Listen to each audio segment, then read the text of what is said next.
You're watching ChillyBoy Productions. I'm Larry, ChillyBoy Chillson, and this is my list for the best films of 2023.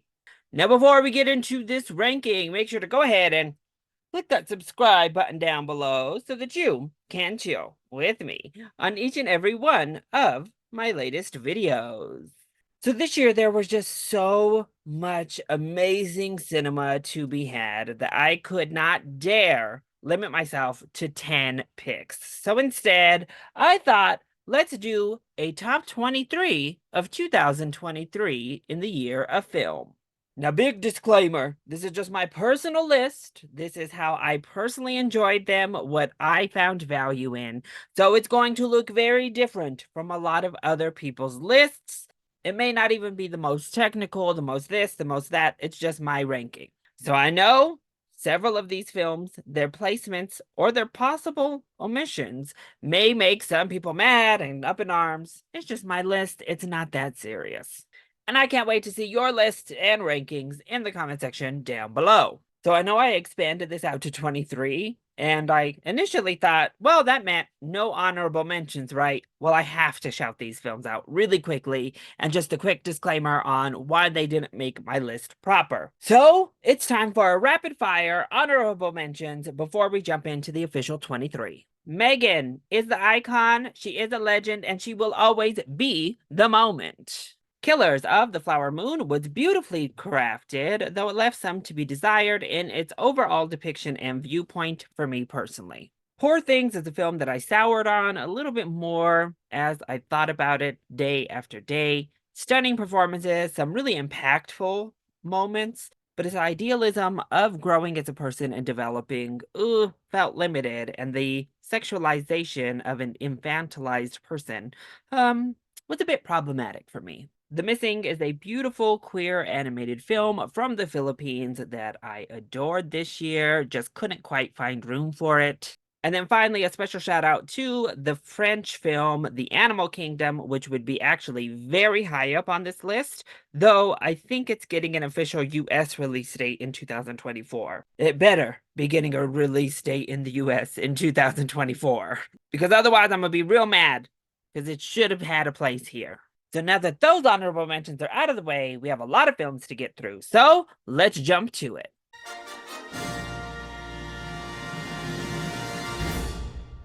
Maybe this is a guilty pleasure. I don't know. But at number 23, I have Red, White, and Royal Blue.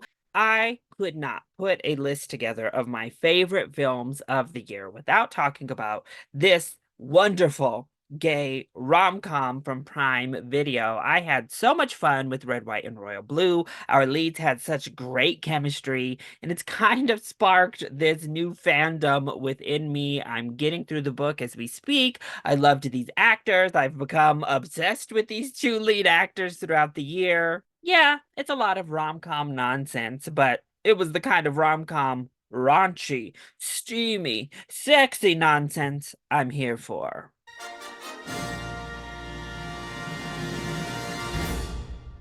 At 22, I have Blue Beetle. Yes, our first Latino live action leading superhero was brought to the big screen in beautiful fashion. I thought Jolo was great as Jaime. The entire family aspect was great. I loved the respect they paid to the culture. And of course, incorporating the entire family having to come together is just an extension of that. I'm a sucker for superhero origin stories as well, and I thought this was a really good one.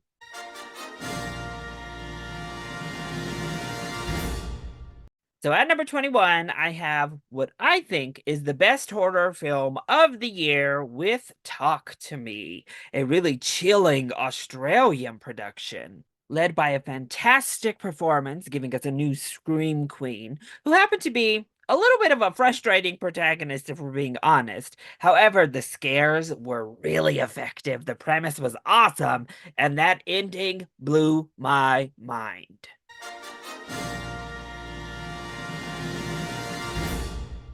Kicking off the top 20, I have the biopic Rustin from Netflix. Coleman Domingo delivers one of the very best lead actor performances in film for 2023, with a biopic and historical film that delivers what needs to be said without reveling in the trauma porn of being a queer Black man in the civil rights era movement. It gets the point across, it tells the story in a pretty tight fashion, and an entertaining film by and large. Rustin was a biopic that just worked for me.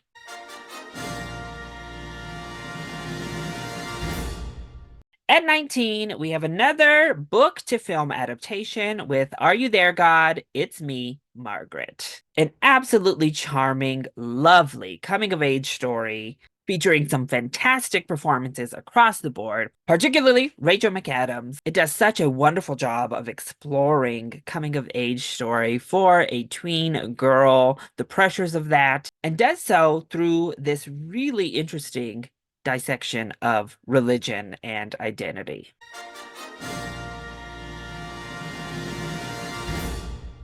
At number 18, I have another Australian production of an age. This queer love story was not at all what I was anticipating heading into my viewing. Particularly that first half of this film really rocked my world. I was obsessed and all in. And then it takes a wonderfully melancholic kind of queer turn in the second half that I equally loved. The chemistry here was also fantastic, and I'm a sucker for a romance film that leaves you longing.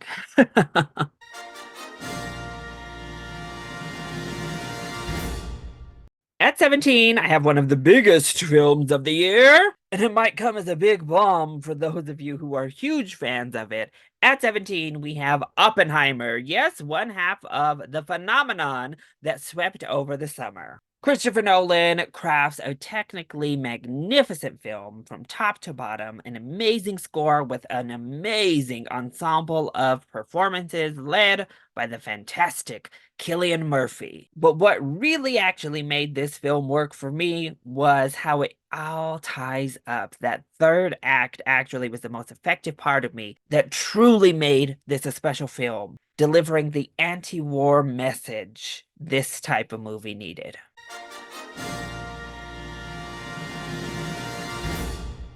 At number 16, I have The Iron Claw. This heartbreaking true story of the Von Erich family really left me shook to my core. Once again, an outstanding ensemble of performances across the board, led by a towering performance from Zac Efron.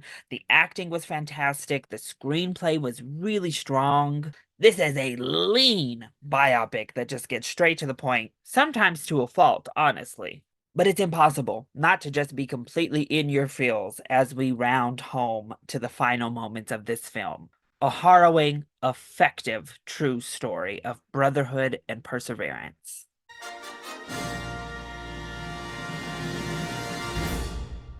At number 15, I have Studio Ghibli's latest, The Boy and the Heron. With some of the most stunning animation from the studio, some beautiful direction from Hayao Miyazaki himself, The Boy and the Heron keeps with the Studio Ghibli tradition of delivering really thought-provoking, deep messages and topics, all wrapped up in this wonderful, fantastical realm. Add to that the insanity of this heron, the absolutely adorableness of the Wara Wara, and the depth to Hiro's journey, and this certainly was a welcomed return for the famed director.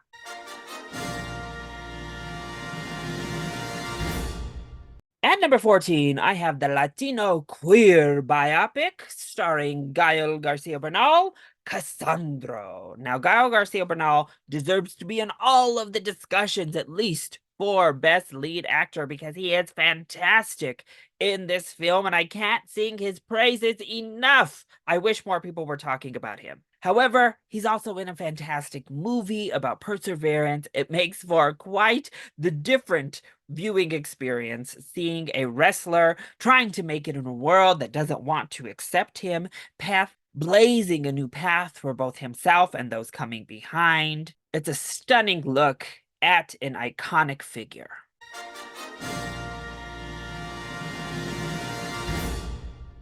At number 13, I have Wonka. A second viewing in the movie theater really solidified Wonka's place on this list because I just have a great time watching this film. Timothée Chalamet shines as Willy Wonka. Noodle is such an adorable, lovable character, and all of the performances from these iconic British actors across the film are great. The music is fun and never overbearing. The depiction is lovely. It's like a big, warm holiday hug. That's a blast to watch that gets you in your feels and delivers everything I could have wanted in this chocolate-covered delight of a film.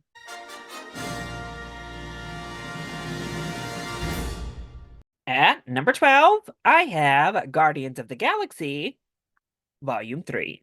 While not everything works, particularly in the screenplay for Guardians of the Galaxy Volume 3, as a vegan animal lover, I adored a film that went so hard on anti-animal testing. That's basically what Guardians 3 is the poster child for. The emotions were high, the performances were amazing. My poor BB Rocket. Oh, I'm so glad we got his backstory and he had his moment to shine. I loved what they did with Gamora. I know others did not. I thought it was fantastic. I love where we end off with this team, and it all culminates in one of the best closing scenes in all of film 2023. Yeah, the dog days are over.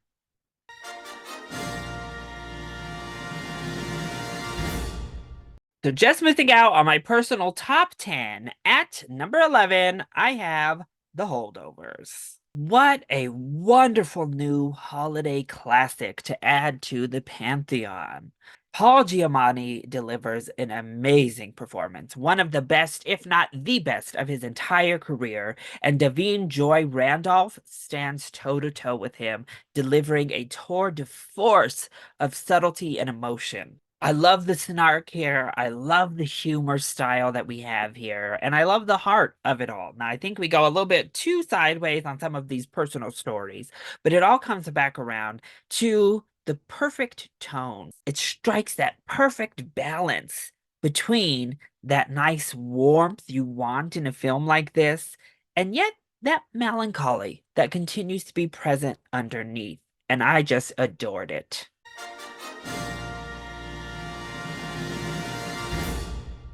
So kicking off my personal top 10, I have Suzume.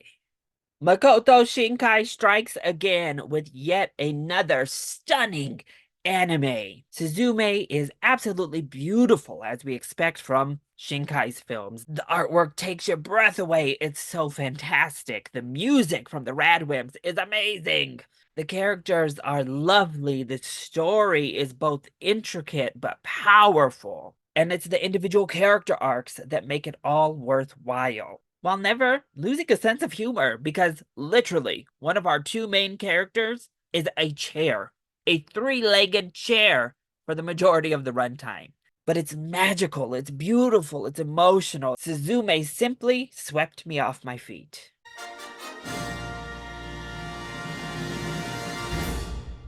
At number 9, I have Teenage Mutant Ninja Turtles Mutant Mayhem. Y'all, it's been a great year for animation.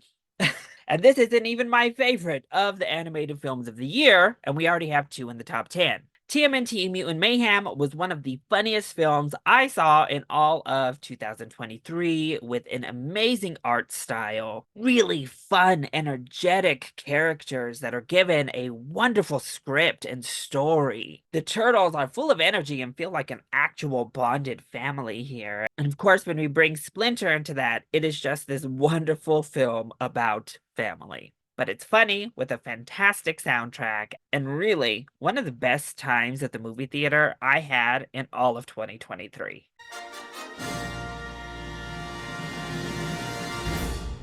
Coming in at number 8 on my list of best films for 2023, we have American Fiction. Honestly, one of the funniest movies I saw in all of 2023. A really fantastic satire that takes aim right at, well, me and everybody else who does things similar to myself. We really delve into the culture that we've created by trying to be more open.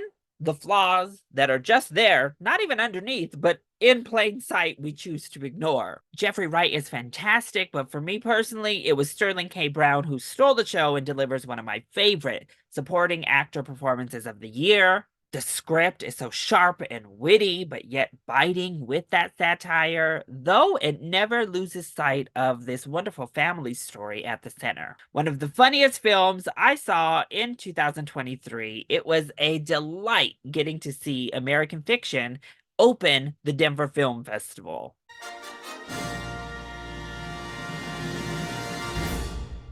Jumping into the top 23, at number 7, I have Godzilla minus one.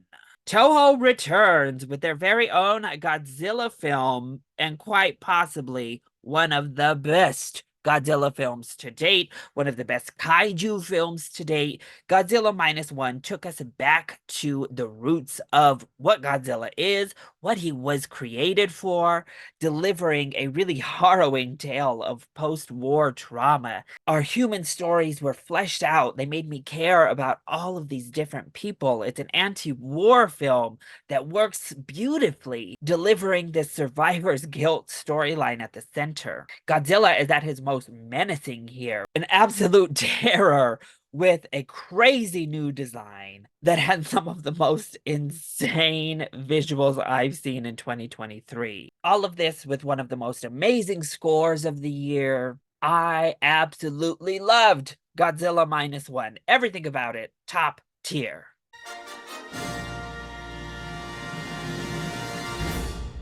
Just outside of my personal top 5, at number 6, I have Past Lives.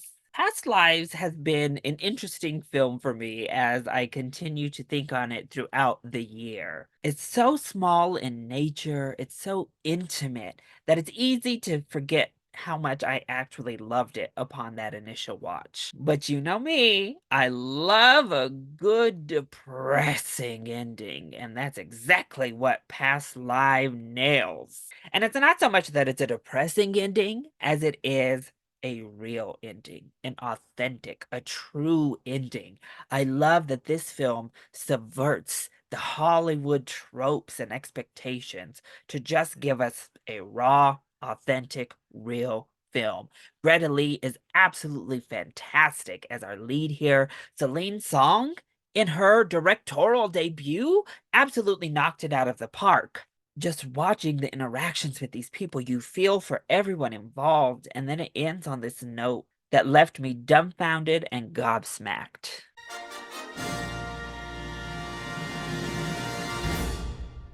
So, kicking off our top 5, at number 5, I have All of Us Strangers.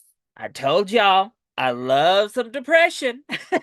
And All of Us Strangers certainly brought the depression in spades, including another quite sad ending. Much like Past Lives, All of Us Strangers is one of those films that I had to just sit and think about, because right after watching, I was like, I really enjoyed that. There was so much to love about it. But as I really started to peel back all of the different layers, as I started to think about what it was that I just watched, look at all of these different intricacies that laid the foundation to get us to that ending, honestly, I was blown away by the film. I was blown away by how beautifully crafted it was, how wonderfully acted it is. Andrew Scott is so good in this role. It's a subdued performance that packs such a punch.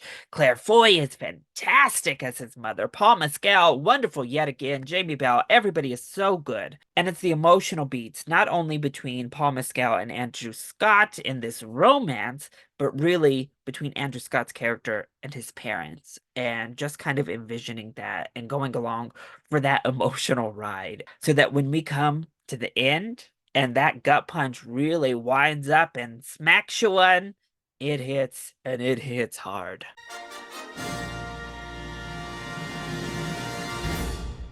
So, kicking off my top four, I think, is a string of probably controversial opinions for three out of these top four. I don't know that a whole lot of people are going to have them this high up on their list. And particularly when it comes to this number four selection, it's possibly the most divisive film of 2023. Well, as you can see, clearly I loved it. And that film is Saltburn. What can I say? I don't care. I understand. Maybe there's some script things going on here, a little bit of confusion, maybe, but who cares? This is such a diabolically wonderful time at the movie theater. My jaw was on the floor for a good portion of this film, most of the time, most in the best ways possible.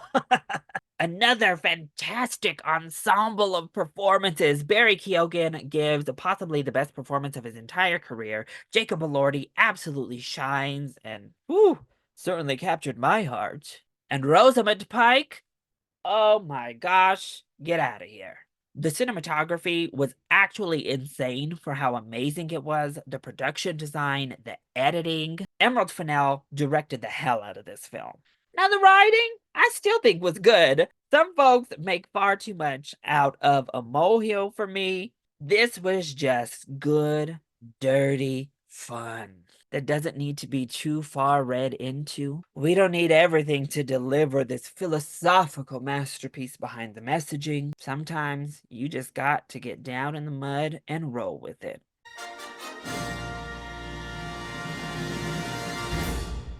So at number three, I have Barbie. Another film I know that is getting a lot of backlash. A lot of people are starting to turn on Barbie, even though it's the biggest film at the box office for 2023. And this is a film, I understand the screenplay problems. I see the script problems. I know why people have a problem with the screenplay, particularly.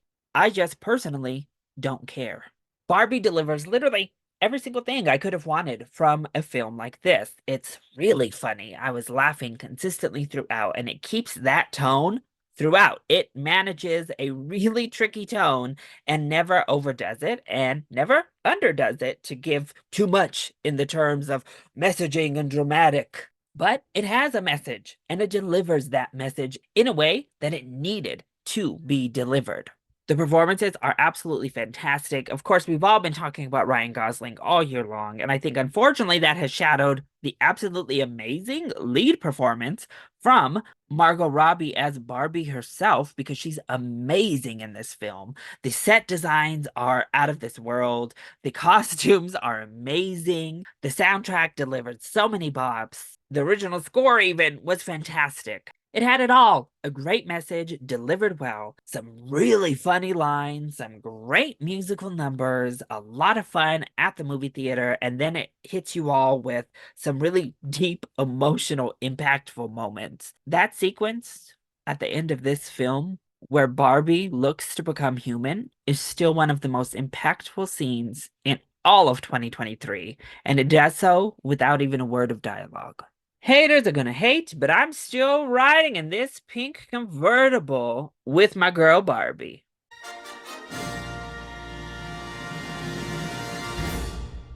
So coming in at number two, my runner-up position, second favorite film of 2023, I have Nimona. Ugh, I simply loved Nimona. I loved everything about this film. The animation style is unique and innovative. The characters are all really relatable and fleshed out. Nimona as our protagonist is so much fun, but helps bring a vehicle to such a fantastic allegory without ever making the allegory take forefront, because she as a character is so entertaining and so well written. Ballister Bolthart is one of my favorite characters in all of film for 2023, voiced amazingly by Riz Ahmed. The fact that we have a POC queer Knight of the Realm, ah, yes, baby. And again, it's done so in such an organic, non in your face type of fashion. All of the messaging here, I thought, actually was delivered really, really well. From the trans allegories to just feeling like an outsider in general, it all culminates in this highly impactful final moment for Nimona. They do such a great job of even developing like Ambrosius Goldenloin and his relationship with Ballister. Oh, I loved them. The action is amazing. The animation is beautiful. It's really fun and funny. Nimona is like my new comfort film. I absolutely love it.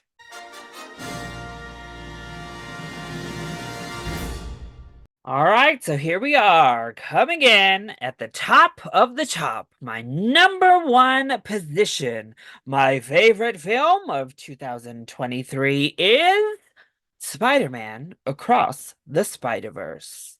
That's right, two animated films top my list. And no, I won't apologize for it. I think Across the Spider-Verse is damn near perfect. Yeah, it ends on a cliffhanger, but if you've heard me, I've defended the actual story it's telling, being a complete and total arc for Gwen, while still delivering a highly impactful arc for Miles that sets us up beautifully for the final film in the trilogy. Once more, the animation pushes the boundaries of what we can do and what we can accomplish within the art form, within cinema by and large. The characters are all fantastic. I adore Miles and his relationship not only with Gwen and the other spider people, but really I love his relationship with his mom and dad and how they're going through those growing pains together and the bond that they have. They have two really amazing scenes between Miles and his mom specifically that are some of my favorite moments in all of film 2023. Gwen and her story also takes us on this wonderful parental journey. Speaking on animated action, the action in this film is out of this world. The inventiveness of the world building was insane. The original score was top tier. The actual soundtrack is amazing. The new characters are so good, with obviously Miguel O'Hara, voiced wonderfully by Oscar Isaac, and Spider-Punk, voiced by Daniel Kaluuya, being the new highlights for me personally. It's a complicated film that's putting so many different parts together, but yet it pieces and puzzles them into place beautifully. I saw this and I saw Barbie both 4 times at the movie theaters. And with each case, I just found more and more to love. And when it came to Spider-Verse, there's just so much that I think I could watch this 100 times and still pick up new little nuances and moments that make me love it and appreciate it even more. So that's why Spider-Man Across the Spider-Verse is my pick for the best film of 2023. So that is my ranking of the 23 best movies of 2023. I hope you enjoyed this video. If you did, go ahead, click that like button down below and subscribe to the channel so that you are always up to date on all of my latest videos. Also, join in on the discussion. What did you think of my list? And more importantly, I want to know, what were your favorite films of 2023? Let me know either in the comment section down below, or you can hit me up on Twitter. I love you all so much for your continued support. Mwah! Thank you for watching, and we'll see you next time. Bye.